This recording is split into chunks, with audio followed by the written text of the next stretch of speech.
پیارے دوستو السلام علیکم۔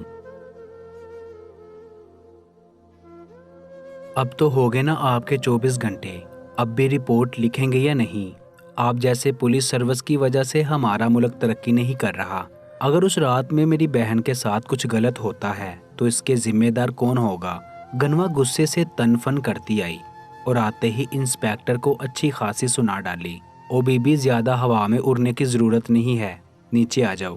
کسی سکول میں تقریر نہیں کر رہی ہو تم جس پر سب تالیاں بجائیں گے؟ یہ پولیس اسٹیشن ہے، تمہارے باپ کا گھر نہیں، اس لیے یہاں آواز کم رکھو تو بہتر ہوگا، ورنہ۔ انسپیکٹر اسی کے انداز میں بولا۔ ورنہ کیا؟ شاریز گنوا کے پیچھے کھڑا تھا، اسے دیکھ کر گنوا چونک گئی۔ یہ یہاں کیا کر رہا ہے؟ بتائے، ورنہ کیا کریں گے آپ؟ کیا کر سکتے ہیں آپ؟ اور یہ کیا طریقہ ہے کسی لڑکی سے بات کرنے کا؟ قانون کے محافظ ہو کر آپ کو قانون کا تو پتہ نہیں، لیکن لگتا ہے آپ کو عورتوں سے بات کرنے کا سلیقہ بھی عام لوگوں کو سکھانا پڑے گا۔ شاریز نے ایک ایک لفظ چبا چبا کر کہا۔ شاریز اکثر پولیس اسٹیشن آتا تھا، یہاں کے سبھی انسپیکٹر اسے اچھے سے جانتے تھے۔ نہیں سر، یہ لڑکی کب سے تنگ کیے جا رہی ہے، اس کی بہن کہیں بھاگ گئی ہے، کل اس کا باپ بار بار آ رہا تھا اور آج یہ صبح سے چکر کاٹ رہی ہے۔ میری بہن باغی نہیں ہے، سمجھے تم؟ گنوا نے چلاتے ہوئے کہا۔ شاریز، میری بہن ایسی نہیں ہے، وہ بہت معصوم ہے، اس کے ساتھ ضرور کچھ غلط ہو گیا ہے اور یہ لوگ رپورٹ تک نہیں لکھ رہے۔ وہ روتے ہوئے شاریز کو بتانے لگی۔ تم فکر مت کرو گنوا، رپورٹ لکھی جائے گی اور ابھی لکھی جائے گی۔ اس نے انسپیکٹر کو گھورتے ہوئے گنوا کو دلاسا دیا اور رپورٹ لکھوانے لگا۔ مجھے امید ہے کہ آپ اس کیس پر جلدی ایکشن لیں گے، نہیں تو مجھے ایکشن لینا پڑے گا، اور اگر میں نے ایکشن لیا تو شاید آپ کو یہ وردی پہننے کی زحمت نہ کرنی پڑے۔ رپورٹ لکھوا کر وہ اسے باہر لے آیا۔ اس نے وارڈروب کھولا۔ الماری کی جگہ یہاں ایک کمرہ تھا جس میں ایک سے بڑھ کر ایک کپڑے اور جوتے موجود تھے۔ یہ کسی کا کمرہ نہیں بلکہ کوئی دکان لگ رہی تھی۔ ابان کو سمجھ نہیں آ رہا تھا کہ وہ کون سے کپڑے پہنے۔ ایک سے بڑھ کر ایک فینسی اور سٹائلش ڈریس جس میں ہر ایک کے ساتھ میل 3 پیس سوٹ تھا، اور جس رنگ کی فیمیل ڈریس تھی اسی کے ساتھ میکنگ شرٹ میل سوٹ کے اندر تھی۔ صرف ایک بلیک کلر کا ڈریس تھا جس کے ساتھ کوئی میل ڈریس نہیں تھی۔ ابان نے وہی ڈریس نکال کر پہنا۔ ایسا لگ رہا تھا جیسے کہ اس کا ڈریس ہے، بالکل اس کے ماپ کا۔ ان میں کسی بھی ڈریس میں کوئی بے حیائی اور بے ہودگی نہ تھی۔ مکمل آستین کے ساتھ لانگ دوپٹہ جو بلا شبہ شاندار لباس تھا۔ ابان نے شیشے کے سامنے کھڑے ہو کر مکمل اپنا جائزہ لیا۔ شیشے میں دیکھتے ہوئے ایک بار پھر سے اس رات کا منظر یاد آنے لگا۔ اسے اپنے آپ سے گن محسوس ہو رہی تھی۔ کیا کوئی بدلے کے لیے اتنا گر سکتا ہے؟ اس کے چہرے پر شاہزر کے انگلیوں کے نشان اب بھی موجود تھے، جس کی تکلیف وہ ابھی بھی محسوس کر رہی تھی۔ آئی ہیٹ یو، میں تمہیں کبھی معاف نہیں کروں گی، کبھی نہیں۔ وہ کتنی دیر سے نوٹ کر رہی تھی، جیسے دروازے پر کوئی کھڑا ہے، لیکن کون؟ اگر شاہزر ہوتا تو اس وقت کمرے میں آ چکا ہوتا، پھر کون ہو سکتا ہے؟ یہی سوچ کر اس نے آگے بڑھ کر دروازہ کھول دیا۔ سامنے ایک عورت کھڑی تھی جو دروازہ کھلتے ہی الرٹ ہو گئی۔ ارے بی بی جی، شاہ صاحب کہہ رہے ہیں کہ نیچے آ کر ناشتہ کر لیجئے۔ میں تو کب سے آپ کا دروازہ کھلنے کا انتظار کر رہی تھی۔ شاہ صاحب نے منع کیا تھا کہ دروازہ کھٹکھٹا کر آپ کو تنگ نہ کرے۔ اس کی بات سن کر اس کو مکمل اگنور کر کے وہ کمرے سے باہر نکل کر سیڑھیوں کی طرف جانے لگی۔ اف، جتنی خوبصورت بی بی ہے اور اتنی ہی مغرور۔ خیر، اس کا غرور کرنا بنتا بھی ہے، اتنے بڑے آدمی کی بیوی ہے۔ ملازمہ بربر آتے ہوئے اس کے پیچھے آئی۔ تمہاری ہمت کیسے ہوئی اس لڑکی کو ہمارے گھر میں لے کے آنے کی؟ شاہ غصے سے بولے۔ بابا، یہ میری بیوی ہے، میرے ساتھ رہے گی، اگر یہاں نہیں آئے گی تو کہاں جائے گی؟ شامیر ہمت کر کے بولا۔ نہیں مانتے ہم اسے تمہاری بیوی، ابھی کے ابھی نکالو اسے یہاں سے۔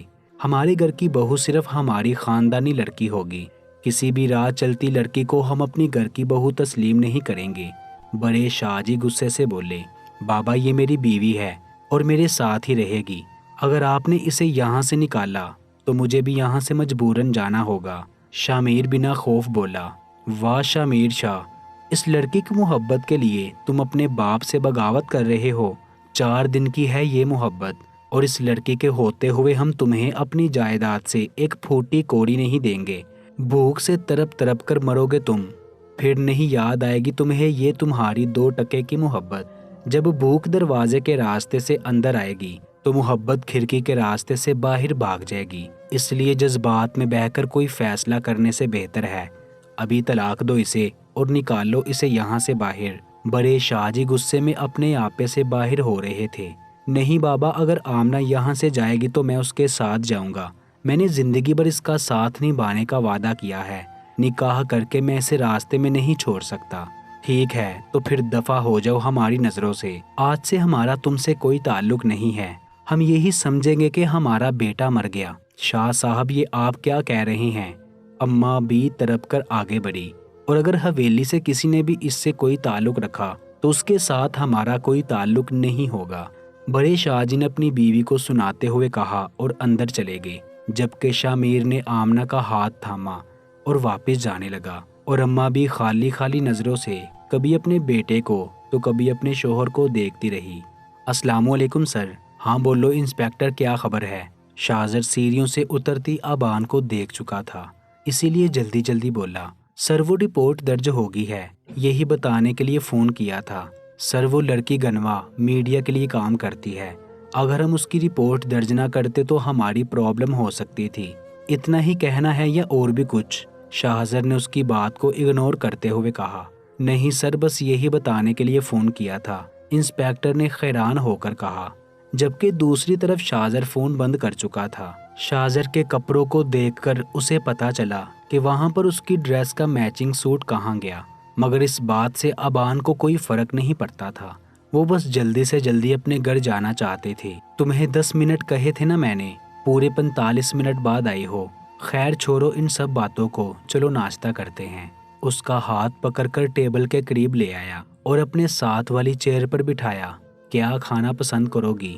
ویسے میں زیادہ تر ناشتہ نہیں کرتا، لیکن تمہیں ناشتے کی ضرورت ہے۔ سنو تم سلطانہ، آج سے میری آبان کی پسند کا ناشتہ بنانا، اس نے میری پر زور دیتے ہوئے کہا۔ بتاؤ آج کیا کھاؤ گی تم؟ اس نے پھر سے آبان سے پوچھا۔ مجھے کچھ نہیں کھانا، اپنے گھر جانا ہے، آبان نے اتنا دھیرے سے کہا کہ شاہزر بامشکل سن پایا۔ جان ہم کوئی ہوٹل میں نہیں ہیں، گھر پہ ہی ہیں، شاہزر نے ناگواری چھپاتے ہوئے کہا۔ مجھے میرے گھر جانا ہے، اپنے گھر، آبان نے پھر کہا۔ یہ تمہارا ہی گھر ہے آبان، اور اب سے تم یہی رہو گی، سو عادت ڈال لو۔ نہیں مجھے میرے گھر جانا ہے، اپنے بابا کے پاس، آبان چلاتے ہوئے بولی۔ چٹاخ! ایک بار پھر سے شاہزر کا تھپڑ اس کا منہ بند کر گیا۔ بار بار اپنے آپ کو اس کی بیٹی مت کہو، شاہزر غصے سے دھاڑا۔ میرے نہ کہنے سے کیا وہ میرے بابا نہیں رہیں گے؟ آبان روتے ہوئے بولی۔ میرے بابا کو جب پتا چلے گا کہ آپ نے مجھے مارا ہے تو میرے بابا آپ کو نہیں چھوڑیں گے۔ روتے ہوئے سرخ آنکھوں سے اسے معصوم سی دھمکی دی، جس پر شاہزر اپنا غصہ بھولے اسے دیکھنے لگا، جو اپنی آنکھوں سے اسے قتل کرنے کا ارادہ رکھتی تھی۔ اف کتنی ادائیں ہیں اس چھوٹی سی پٹاخے کی۔ شاہزر بے اختیار اس کے قریب آیا۔ پرنسس رونا بند کرو پلیز، اس کا چہرہ اپنے ہاتھوں میں لے کر بولا۔ اس کا گال سے ہلانے لگا۔ تمہیں تمہارے گھر جانا ہے نا، میں لے کے چلوں گا تمہیں۔ آبان نے نظریں اٹھا کے اس کے چہرے پر بے یقینی سے دیکھا۔ آپ سچ کہہ رہے ہیں؟ آپ مجھے لے کر چلیں گے میرے گھر؟ آبان نے پوچھا۔ ہاں میری جان، کیوں نہیں؟ آخر سسر صاحب اور سالی صاحبہ کو ہماری شادی کا بتانا بھی تو ہے، لیکن اس کے لیے میری ایک شرط ہے جو تمہیں ماننی ہوگی۔ مجھے منظور ہے، آپ جو کہو گے میں کروں گی۔ آبان نے اس کی شرط سننا ضروری نہ سمجھا، وہ تو بس اپنے گھر اپنے باپ اور بہن کے پاس جانا چاہتی تھی۔ میری شرط سن لو مسز شاہزر شاہ، شرط یہ ہے کہ جس طرح سے تم میرے ساتھ یہاں سے جاؤ گی اسی طرح واپس بھی آؤ گی، میں وہاں پر کوئی تماشا نہیں چاہتا۔ شاہزر نے وارن کرتے ہوئے کہا۔ نہیں میں واپس نہیں آؤں گی، مجھے نہیں آنا آپ کے ساتھ، مجھے وہی رہنا ہے اپنے بابا کے پاس۔ اب آبان جھٹ سے اپنا آپ چھڑوا کر اس سے 2 قدم کے فاصلے پر ہوئی۔ باقی سب ٹھیک ہے پرنسس، لیکن آج کے بعد اس طرح سے مجھ سے دور جانے کی غلطی مت کرنا۔ شاہزر نے لمحے کی دیر کیے بغیر اسے کھینچ کر ایک بار پھر سے اپنے قریب کیا۔ اگر تم اپنے باپ اور بہن سے نہیں ملنا چاہتی تو تمہاری مرضی، یہ کہہ کر شاہزر باہر کی طرف جانے لگا۔ مجھے آپ کی شرط منظور ہے، آبان نے اسے جاتے دیکھ کر جلدی سے کہا۔ جو حکم میری جان، جلدی سے تیار ہو کے آ جاؤ، میں گاڑی میں تمہارا ویٹ کر رہا ہوں، لیکن اگر وہاں جا کر تم نے کوئی بھی ہوشیاری کرنے کی کوشش کی تو سخت سے سخت سزا ملے گی۔ شاہزر کہہ کر باہر نکل گیا، جبکہ ابان بس ایک بار اپنے بابا کے پاس جانا چاہتی تھی۔ اسے یقین تھا کہ اس کے بابا اسے بچا لیں گے، جبکہ شاہزر لالا کی بربادی دیکھنے کے لیے تیار تھا۔ اپنے وعدے کے مطابق شاہزر ایسے لالا کے گھر پر ہی لایا تھا۔ سارے راستے میں وہ ایک لفظ بھی نہ بولی۔ اپنے گھر پہنچتے ہی وہ گاڑی سے تیزی سے باہر نکلی اور اپنے گھر کی طرف بھاگ گئی۔ شاہزر اس کی جلد بازی دیکھ کر بے ساختہ مسکرایا، اس کے پیچھے آنے لگا۔ گھر کے اندر قدم رکھتے ہی اس نے گنوا کو پکارا، جبکہ گنوا اس کی آواز سنتے ہی دوڑ کر کمرے سے باہر آئی۔ اس کے قریب آ کر اسے اپنے گلے سے لگا لیا۔ بہن کا سہارا ملتے ہی ابان پھوٹ پھوٹ کر رونے لگی۔ ابان، کہاں تھی تو؟ ہم نے تجھے کہاں کہاں نہیں ڈھونڈا۔ بابا کا بی پی بہت ہائی ہے، ان کی طبیعت بہت زیادہ خراب ہے۔ ابھی گنوا لالا کے بارے میں بتا ہی رہی تھی۔ جب وہ کمرے سے باہر نکلے، ابان دوڑ کر ان کے سینے سے لگی۔ بابا، وہ بہت گندا ہے، اس نے مجھے بہت مارا، یہاں پر مارا، یہ دیکھیں۔ ابان اپنا گال دکھاتے ہوئے بولی۔ جب لالا کی نظر سامنے دروازے پر کھڑے شاہزر شاہ پر پڑی تو اس کے رونگٹے کھڑے ہو گئے۔ شاہزر پرسکون انداز میں دروازے سے ٹیک لگائے ان کا ایموشنل سین دیکھ کر مسکرا رہا تھا۔ گنوا اس کی بات سن کر دروازے پر کھڑے شاہزر کی طرف بڑھی اور اس کے گریبان سے پکڑنا چاہا، جب شاہزر نے اس کے دونوں ہاتھ تھام لیے۔ نہیں گنوا، حیات نہیں، ایک بار ہاتھ اٹھانے کا انجام دیکھ چکی ہو، میرے گریبان تک پہنچنے کا انجام اس سے بھی برا ہوگا۔ شاہزر نے اس کے ہاتھ پکڑ کر اسے خود سے پرے کرتے ہوئے کہا، تمہاری ہمت کیسے ہوئی میری بہن کو کرنیپ کرنے کی؟ میں تمہیں جان سے مار دوں گی۔ بابا پولیس کو فون کریں، ہم اسے ابھی پولیس کے حوالے کریں گے۔ ہاں، شوق سے کرو پولیس کو فون، کیونکہ اس کے علاوہ اور کچھ کر بھی نہیں سکتے۔ لیکن اس کے بعد کیا ہوگا؟ میں اپنی جیب سے ایک کاغذ نکالوں گا، پولیس والوں کو دکھاؤں گا اور وہ تمہاری بیٹی کو میرے حوالے کر کے واپس چلے جائیں گے۔ ہاں لالا، ایسا ہی ہوگا۔ شاہزر میں اپنی جیب سے ایک کاغذ نکال کر لالا کے سامنے لہراتے ہوئے کہا، نہیں شاہ، تم ایسا نہیں کر سکتے، تم میری بچی کے ساتھ ایسا نہیں کر سکتے، وہ معصوم ہے، تم میرے گناہوں کی سزا اسے نہیں دے سکتے، میں تمہارا گنہگار ہوں، مجھے سزا دو، تم جو کہو گے وہ کروں گا، میری بیٹی کو آزاد کر دو۔ لالا روتے ہوئے آگے ہاتھ جوڑنے لگا۔ بابا، آپ اس کے سامنے ہاتھ کیوں جوڑ رہے ہیں؟ کیا ہے اس پیپر میں؟ گنوا نے شاہزر کے ہاتھ سے پیپر کھینچا۔ نکاح نامہ۔ گنوا بے یقینی سے نکاح نامہ دیکھنے لگی۔ ہاں سالی صاحبہ، نکاح نامہ میرا اور آپ کی بہن کا۔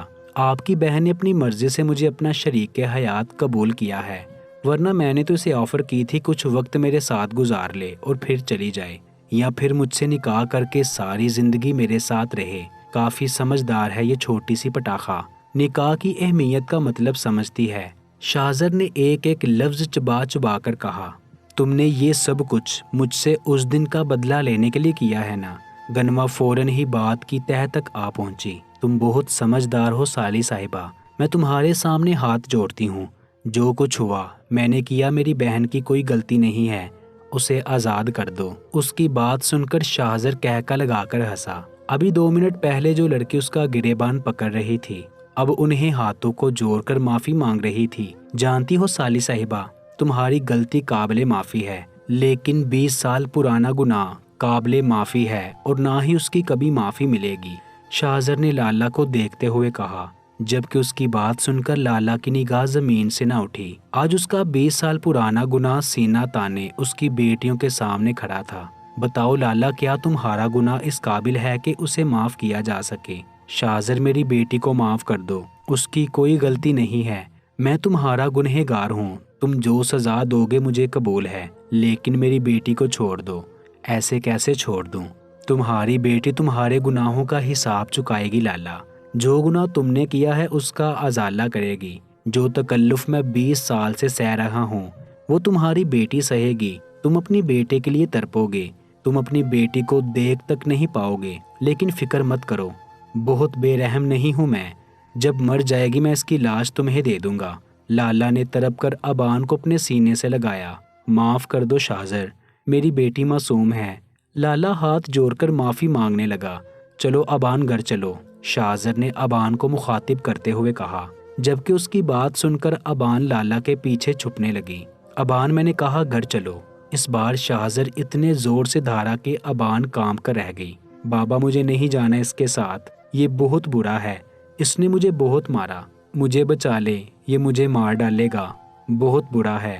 ابان روتے ہوئے لالا کے سینے میں چھپنے لگی، جبکہ شاہزر غصے سے گھور رہا تھا۔ ابان، میں نے تم سے کہا تھا نا میرے ساتھ دھوکہ مت کرنا، میں نے کہا تھا نا میں کوئی تماشا نہیں چاہتا، میں نے کہا تھا نا تمہیں میرے ساتھ واپس آنا ہے، میں نے کہا تھا نا وعدہ خلافی کی تو سخت سے سخت سزا ملے گی۔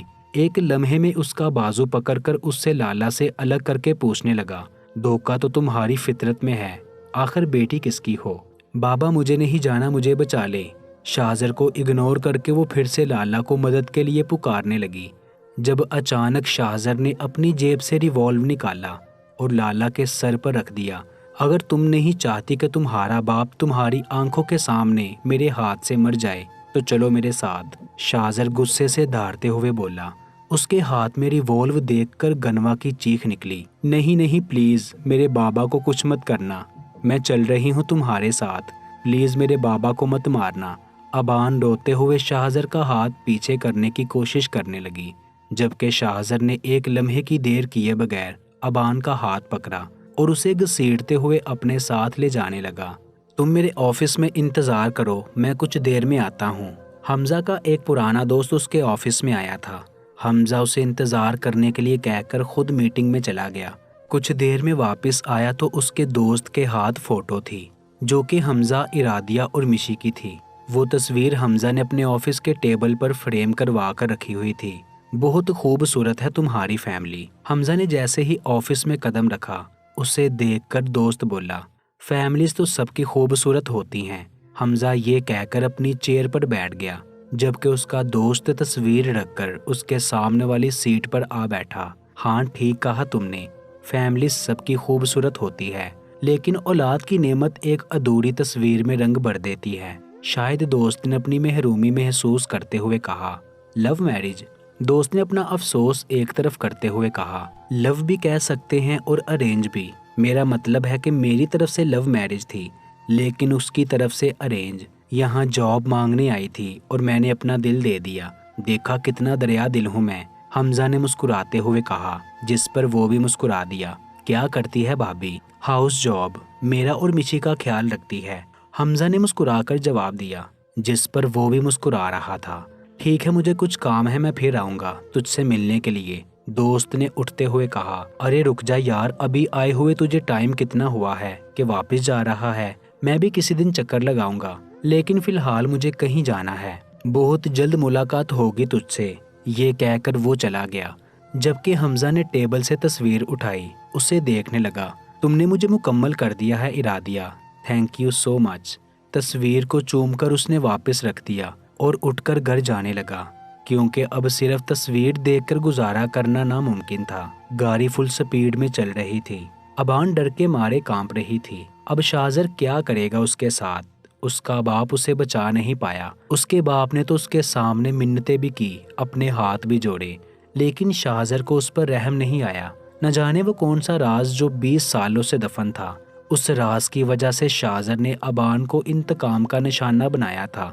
اب تو یقیناً وہ اسے جان سے مار ڈالے گا، کیونکہ شاہزر نے اس سے کہا تھا کہ اس کی چھوٹی سی چھوٹی غلطی پر سخت سے سخت سزا ملے گی۔ کیا سزا دے گا شاہزر اسے؟ یہی سوچ کر اس کے ہاتھ پیر کانپ رہے تھے کہ اچانک شاہزر نے بیچ جنگل میں گاڑی روک دی۔ 8 بج رہے تھے، لیکن گھنے جنگل کے اندھیرے سے ایسا لگ رہا تھا جیسے آدھی رات کا وقت ہے۔ سڑک بالکل سنسان تھی، دور دور تک نہ تو کوئی گاڑی آ رہی تھی اور نہ ہی کوئی انسان، بس جنگلی جانوروں کی عجیب و غریب آوازیں آ رہی تھی۔ اترو نیچے، شاہزر بھاری آواز میں بولا۔ جی، خوف کے مارے ابان کچھ بول بھی نہ پائی۔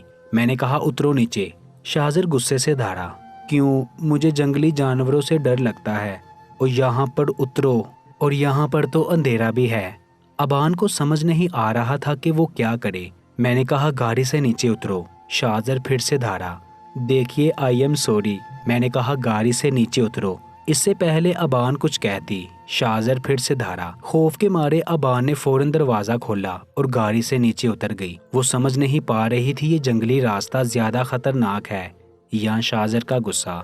یہاں سے ہماری حویلی 10 منٹ کے فاصلے پر ہے، اگر پیدل جاؤ تو آدھے گھنٹے کے فاصلے پر، لیکن اگر دوڑ کے جاؤ تو 20 منٹ کے فاصلے پر۔ اب یہ تم پر ڈیپینڈ کرتے ہے کہ تم کتنے ٹائم میں گھر پہنچو گی۔ تمہارے پاس آدھا گھنٹہ ہے۔ اگر تم آدھے گھنٹے میں حویلی نہیں پہنچی تو اس ریوالور کی ساری گولیاں تمہارے باپ کی سینے میں اتار دوں گا۔ شاہزر شاہ نے ہاتھ میں ریوالور پکڑ کر کہا، لیکن مجھے حویلی کا راستہ نہیں آتا، میں کیسے پہنچوں گی؟ ایک تو جنگل جہاں شاہزر اسے اکیلا یہاں چھوڑ کے جا رہا تھا، اوپر سے اس کا کہنا تھا کہ آدھے گھنٹے کے اندر حویلی پہنچو، اور ابان کو حویلی کا راستہ تک معلوم نہ تھا۔ اسے سمجھ نہیں آ رہا تھا کہ وہ کیا کرے، اس لیے روتے ہوئے اپنا مسئلہ شاہزر کو بتانے لگی۔ یہ میرا مسئلہ نہیں ہے، میں نے تمہیں کہا تھا مجھے دھوکہ مت دینا، میرے ساتھ ہوشیاری کرنے کی کوشش مت کرنا، لیکن نہیں، بہت یقین تھا تمہیں تمہارے باپ پر کہ وہ تمہیں بچا لے گا۔ تو سن لو مسز شاہزر شاہ، اب سے تمہاری دنیا شاہزر سے شروع ہو کر شاہزر پر ختم ہوگی۔ آج کے بعد تم مجھے دھوکہ دینے کے بارے میں کبھی نہیں سوچو گی۔ یہ کہہ کر شاہزر نے گاڑی سٹارٹ کر دی، جبکہ ابان بنا کچھ سوچے سمجھے اس گاڑی کے پیچھے بھاگنے لگی۔ دیکھیں پلیز رک جائیں، میں کیسے آؤں گی یہاں سے؟ پلیز مجھے یہاں چھوڑ کر مت جائیں۔ ابان مسلسل اس کی گاڑی کے پیچھے بھاگ رہی تھی۔ گاڑی کے پیچھے بھاگتے بھاگتے گاڑی کی سپیڈ اتنی تیز ہوگی کہ شاہزر اس کی آنکھوں سے اوجھل ہو گیا، لیکن پھر بھی ابان نے بھاگنا نہ چھوڑا۔ وہ اسی راستے بھاگتی رہی جس راستے سے ابھی گاڑی نکلی تھی۔ ایک تو جنگل کا خوف، اوپر سے نہ جانے شاہزر اس کے باپ کے ساتھ کیا کر دے۔ ابان کی سانسیں پوری طرح سے پھول چکی تھی، لیکن اسے پرواہ نہ تھی۔ اسے اگر کسی کی پرواہ تھی تو وہ صرف اپنے باپ کی، جس کے ساتھ شاہزر کہیں بھی کچھ بھی کر سکتا تھا۔ بھاگتے بھاگتے ایک موڑ پر اسے شاہزر کی گاڑی رکی ہوئی نظر آئی۔ ابان بھاگ کر اس گاڑی کے پاس پہنچی، لیکن جب وہ گاڑی کے پاس پہنچی تب شاہزر نے گاڑی ایک بار پھر سے سٹارٹ کر کے آگے بڑھا دی۔ دیکھتے ہی دیکھتے گاڑی ایک بار پھر سے ابان کی نظروں سے اوجھل ہو چکی تھی۔ ابان کے پیر بری طرح سے درد کرنے لگے، یہاں تک کہ اس کی چپل بھی پھٹ گئی۔ چپل وہیں اتار کر وہ پھر سے بھاگنے لگی۔ کچھ فاصلے پر اس نے ایک بار پھر سے شاہزر کی گاڑی کھڑی دیکھی۔ یا تو وہ اس کی بے بسی کا مذاق بنا رہا تھا یا اسے راستہ بتا رہا تھا۔ جو بھی تھا ابان کو سہارا ہو چکا تھا کہ شاہزر اس کے آس پاس ہی ہے۔ بھاگتے بھاگتے آخر کار وہ پہنچ آئی۔ شاہزر گاڑی کے ساتھ ٹیک لگا کر کھڑا تھا، یقیناً وہ اس کا انتظار کر رہا تھا۔ پسینے سے ابان کے سارے کپڑے بھیگ چکے تھے، اس کے بال بھی بکھرے ہوئے تھے، اس کی سانس بری طرح اتھل پتھل تھی۔ شاہزر دونوں ہاتھ اپنی جیب میں ڈالے آہستہ آہستہ چل کے اس کے قریب آ کر رکا۔ تھک گئی میری جان؟ مجھے یقین ہے کہ آج کے بعد تم میرے ساتھ دھوکہ کرنے کی غلطی کبھی نہیں کرو گی، اس کا ہاتھ پکڑ کر اپنی طرف کھینچتے ہوئے کہا اور اندر لے جانے لگا۔ جب ابان کی چیخ نکل گئی، شاہزر نے بے اختیار اس کے پیر کی طرف دیکھا جہاں سے خون بہہ رہا تھا۔ میری بیبی کو چوٹ لگ گئی، گر گیا میرا بچہ، درد ہو رہا ہے۔ اس کے پیر کے قریب زمین پر بیٹھتے ہوئے اس کے پیر کو دیکھنے لگا جہاں سے خون بہہ رہا تھا۔ اس کے اس طرح سے پوچھنے پر ابان بری طرح سے رونے لگی۔ رونا مت، بالکل بھی نہیں، ایسے چپ کراتے ہوئے اسے اپنی باہوں میں اٹھا کر اندر لے جانے لگا۔ پیارے دوستو، ہمارے چینل کو سبسکرائب کر کے بیل آئیکن کو پریس کر دیں۔ شکریہ۔